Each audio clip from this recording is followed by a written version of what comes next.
ഹരേ കൃഷ്ണ.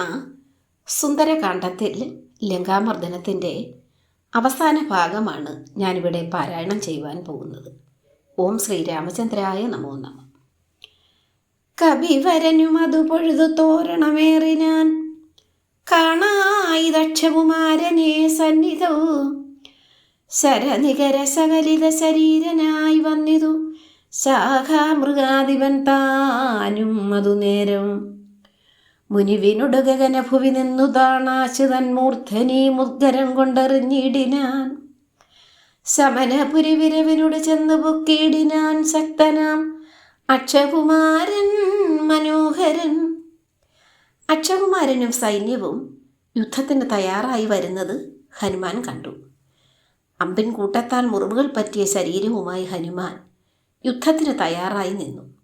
വളരെ കോപത്തോടെ ഹനുമാൻ തൻ്റെ ഗദ അക്ഷകുമാരനെ ലക്ഷ്യമാക്കി എറിഞ്ഞു.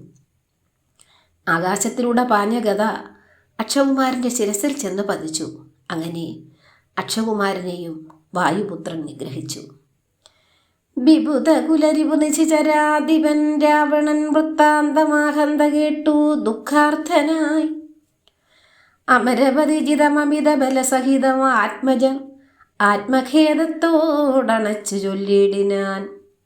പ്രിയതനയ ശൃണുവചനമിഹ തവ സഹോദരൻ പ്രേതാതിപാലയം പൊക്കിത് കേട്ടില്ലേ.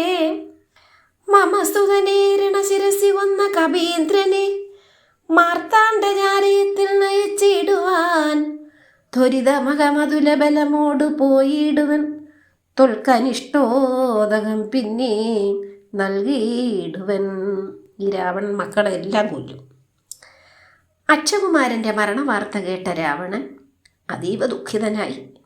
രാവണൻ തൻ്റെ മൂത്തപുത്രനായ ഇന്ദ്രജിത്തിനെ മാറോടണച്ചുകൊണ്ട് പറഞ്ഞു, പ്രിയപുത്ര, നീ അറിഞ്ഞില്ലേ നിന്റെ സഹോദരനെയും ആ വാനരൻ നിഗ്രഹിച്ചത്? എൻ്റെ മകനെ യുദ്ധത്തിൽ കൊന്ന ആ വാനരനെ കൊല്ലുവാൻ വലിയ സൈന്യത്തോടെ ഞാൻ പോവുകയാണ്.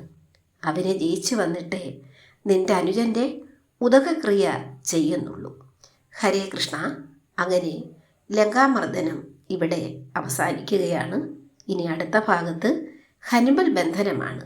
ഹരേ കൃഷ്ണ.